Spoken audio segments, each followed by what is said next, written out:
यांना आदरांजली वाहूयात आणि यानंतर बातम्यांचा वेगवान आढावा। युद्धाच्या नंतर तुर्कीला धडा शिकवायचं ठरलं, शिवसेनेचे आमदार मुर्जी पटेल यांची माहिती। तर इंडिगोने काही विमान हे तुर्किश कंपनीच्या माध्यमातून घेतलेत, यामध्ये कामगार देखील त्यांचेच, पटेल यांचं वक्तव्य। खासदार सुप्रिया सुळे यांच्या नेतृत्वाखालील प्रतिनिधी मंडळ इजिप्त, कतार, इथिओपिया, दक्षिण आफ्रिका याच्या दौऱ्यावरती रवाना। राजीव प्रताप रूडी, मनीष तिवारी, अनुराग ठाकूर, आनंद शर्मा यांचा समावेश आहे। श्रीकांत शिंदेंच्या नेतृत्वामध्ये खासदारांचे शिष्टमंडळ दुबईत गुरु नानक दरबार आणि BAPS हिंदू मंदिरामध्ये दर्शन घेऊन केली प्रार्थना। परराष्ट्र मंत्री एस जयशंकर बर्लिनच्या दौऱ्यावर, पहलगाम हल्ल्याच्या नंतर भारताची बाजू मांडणार। भारत कोणत्याही न्यूक्लिअर ब्लॅकमेलिंगला भीक घालत नाही, जर्मनीमध्ये परराष्ट्र मंत्री एस जयशंकर यांचं वक्तव्य। प्रत्युत्तर म्हणून ऑपरेशन सिंधूर राबवलं, जर्मनीमध्ये जयशंकर यांनी मांडली भारताची न्याय्य भूमिका। परराष्ट्र सचिवांनी 4 परदेशगामी शिष्टमंडळांना माहिती दिली। रविशंकर प्रसाद, सुप्रिया सुळे, शशी थरूर, बैजयंत जयपांडे यांच्याकडे नेतृत्व, पहलगाम हल्ला, ऑपरेशन सिंधूर विषयी माहिती।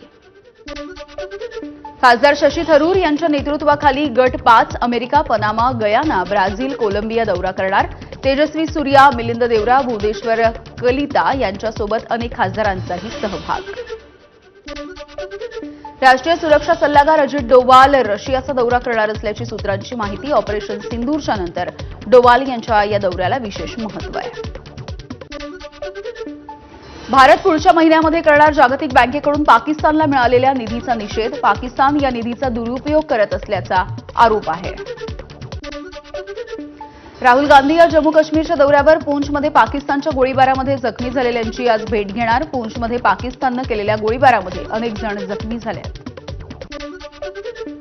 ऑपरेशन सिंधूरच्या यशानंतर धाराशिवमध्ये तिरंगा रॅली, शिवसेनेच्या रॅलीमध्ये ढोल ताशांचा गजर आणि पारंपरिक वारकरी वेशभूषा, तर भाजपने काढलेल्या तिरंगा रॅलीमध्ये भारत मातेच्या रूपातल्या तरुणीने लक्ष वेधलं।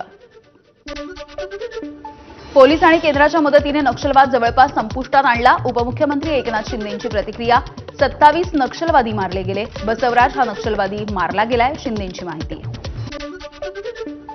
वैष्णवी हगवण्याच्या प्रकरणामध्ये निलेश चव्हाणवरती धमकीच्या प्रकरणी गुन्हा दाखल, मात्र अद्यापही अटक नाही। कसपटे कुटुंबियांनी अपहरणाचा गुन्हा दाखल करण्याची मागणी केली आहे। वैष्णवी हगवणे प्रकरणामध्ये कुणाचीही हयगय केली जाणार नाही, कसपटे कुटुंबियांशी चर्चा केल्याच्या नंतर अजित पवार यांचं आश्वासन। वैष्णवीच्या आत्महत्येच्या प्रकरणी जलदगती न्यायालयामध्ये खटला चालवला जाणार, अजितदादा मुख्यमंत्र्यांसोबत चर्चा करतील। वैष्णवी हगवण्याच्या प्रकरणामध्ये आरोपी राजेंद्र आणि सुशील हगवणेची थार गाडी ही पोलिसांनी जप्त केली आहे आणि याच गाडीमध्ये गुन्हा झाल्याच्या नंतर त्यांनी प्रवास केला होता। आता एंडेव्हर आणि बेलेनो या 2 गाड्यांची जप्ती नेमकी कधी होणार याकडे सुद्धा लक्ष आहे। राजेंद्र हगवणेला झालेली अटक ही पोलिसांच्याच माध्यमातून, मंत्री योगेश कदम यांची प्रतिक्रिया। कुठलंही राजकारण न करता आम्ही कारवाई केली, योगेश कदम यांची माहिती। सोलापूरमधल्या टेंभुर्णी इथे किरकोळ कौटुंबिक कारणावरून विवाहित महिलेला बेदम मारहाण करत विष पाजण्याचा प्रयत्न करण्यात आलाय। लाकडी काठ्या आणि लाथाबुक्क्यांनी केलेल्या मारहाणीमध्ये ही महिला गंभीररीत्या जखमी झाली आहे। सासरच्या मंडळींच्या त्रासाला कंटाळून परभणीमध्ये 21 वर्षांच्या विवाहितेने गळफास घेऊन आत्महत्या केली। MPSC करणारा पती, सासू आणि सासरे यांच्यासोबत 6 जणांवरती गुन्हा दाखल झालाय। सोलापूरच्या कुसूर गावामध्ये 9 वर्षांच्या मुलीचा मृतदेह खड्ड्यामध्ये पुरलेल्या अवस्थेमध्ये आढळला, मृत्यूचं कारण अद्यापही अस्पष्ट। पोलिसांनी अकस्मात मृत्यूची नोंद केली, शवविच्छेदनाच्या नंतर हत्या की नैसर्गिक मृत्यू हे स्पष्ट होईल। मुख्यमंत्री देवेंद्र फडणवीस 2 दिवसांच्या दिल्लीच्या दौऱ्यावर, आज नीती आयोगाच्या बैठकीला हजेरी लावणार आणि उद्या मुख्यमंत्री परिषदेला उपस्थित राहणार। दौऱ्यामध्ये महत्त्वाच्या बैठका होण्याची शक्यता। आदिवासी विकास विभागाचा 335 कोटी रुपयांचा निधी लाडक्या बहिणींसाठी वळवला, शासन निर्णय सुद्धा जाहीर आणि या निर्णयाचा फटका विभागाच्या योजनांवर।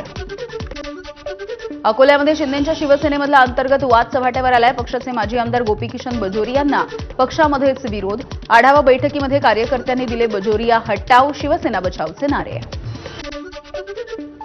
धुळे शासकीय विश्रामगृहामधील रोकडीच्या प्रकरणी खोतकरांचे स्वीय सहाय्यक किशोर पाटील यांची पुन्हा एकदा काल चौकशी झाली आहे आणि आज त्यांचा जबाब घेतला जाईल। धुळे रोडक प्रकरणामधील मुख्य आरोपी किशोर पाटील यांच्या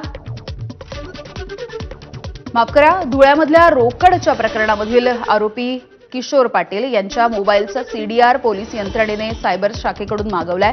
किशोर पाटील यांनी नेमकं कोणाकोणाशी बोलले होते, संभाषण केलं होतं याची माहिती सुद्धा घेतली जाणार आहे। शासकीय विश्रामगृह प्रकरणाच्या संदर्भामध्ये मुख्यमंत्र्यांनी एसआयटी नेमण्याचे आदेश दिले तरी सुद्धा विश्वास नाही।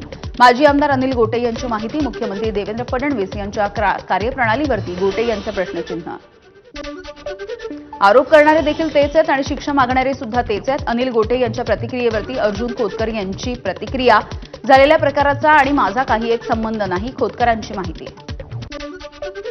सलमान खानच्या घरामध्ये घुसखोरी करणाऱ्या महिलेकडून अंधेरी आरटीओमध्ये 2 महिला अधिकाऱ्यांना शिवीगाळ करून मारहाण। गाडीच्या विक्रीवरून झालेल्या वादामधून मारहाण। 28 एप्रिल रोजीची घटना आहे। धाराशिवच्या लोहाऱ्यामधील कचरा प्रकल्पाच्या विरोधामध्ये सुरू असलेलं शिवसेनेचं उपोषण मागे। जिल्हाधिकाऱ्यांच्या लेखी आश्वासनाच्या नंतर हे उपोषण सोडलंय। रत्नागिरी इथल्या खेडमधल्या चिंचघरमध्ये मंदिराचा कलशारोहणाचा कार्यक्रम। शिवसेनेचे नेते रामदास कदम, मंत्री शंभूराज देसाई, उदय सामंत यांच्यासोबत अनेक राजकीय नेते एकाच मंचावर। भंडारा जिल्हा मध्यवर्ती सहकारी बँकेचे अध्यक्ष सुनील कुंडेंच्या आईचं निधन। खासदार प्रफुल्ल पटेल यांनी घेतली कुंडे कुटुंबियांची सांत्वनपर भेट।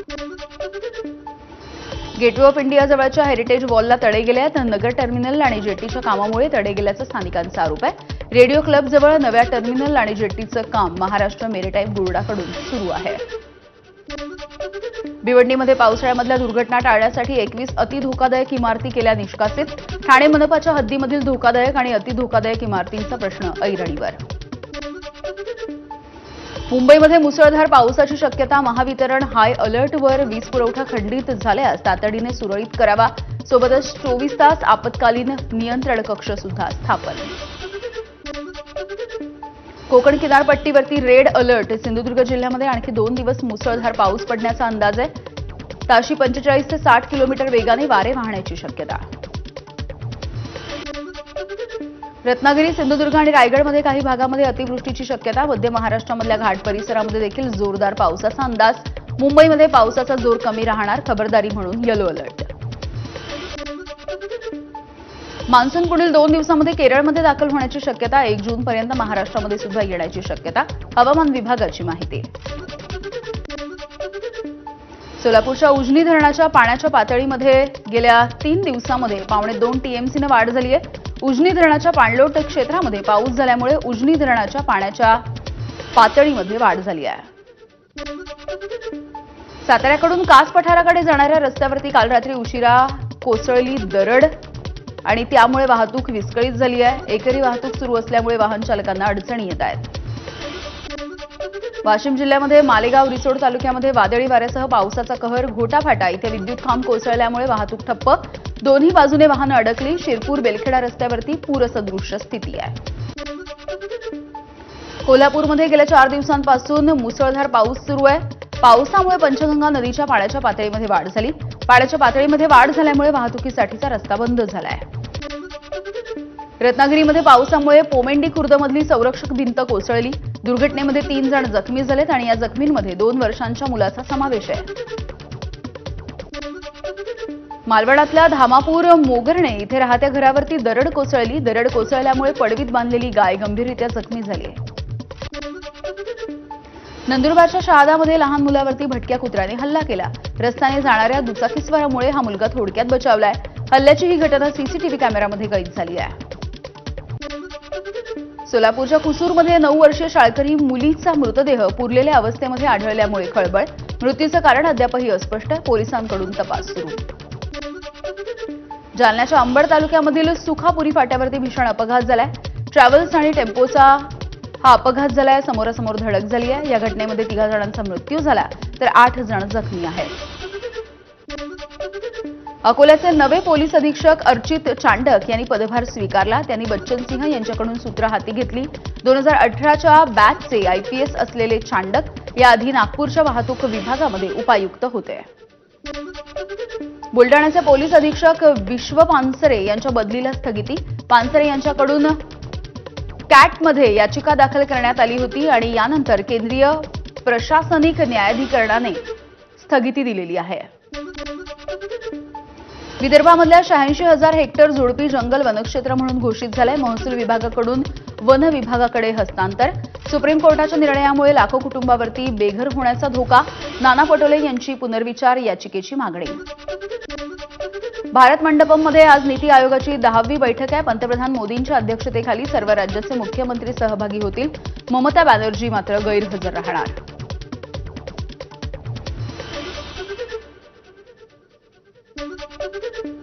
ऑनलाईन जुगार हा कोणताही कायदा थांबवू शकत नाही. कोणताही कायदा लोकांना सट्टेबाजी आणि जुगार खेळण्यापासून रोखू शकत नाही. सुप्रीम कोर्टाने व्यक्त केली हतबलता. केंद्र सरकारला नोटीस बजावून न्यायालयाने म्हणणं मागवलं आहे. सुप्रीम कोर्टाने एनआयए प्रकरणांसाठी विशेष न्यायालयांची गरज व्यक्त केली आहे. न्यायालयाने केंद्र आणि राज्य कायद्यांचे न्यायिक ऑडिट करायचं सुचवलं. प्रकरणं प्रलंबित राहू नयेत यासाठी रोज सुनावणी करणारी न्यायालय स्थापन करण्याविषयी भर. मनी लॉन्ड्रिंगच्या प्रकरणामध्ये लालू प्रसाद यादव यांच्या विरोधामधल्या आरोपपत्रांची दखल घेण्याच्या संदर्भात न्यायालयानं निकाल राखून ठेवला. 3 जूनला पुढची सुनावणी घेतली जाणार आहे. आणि आता एक सविस्तर बातमी बघूयात.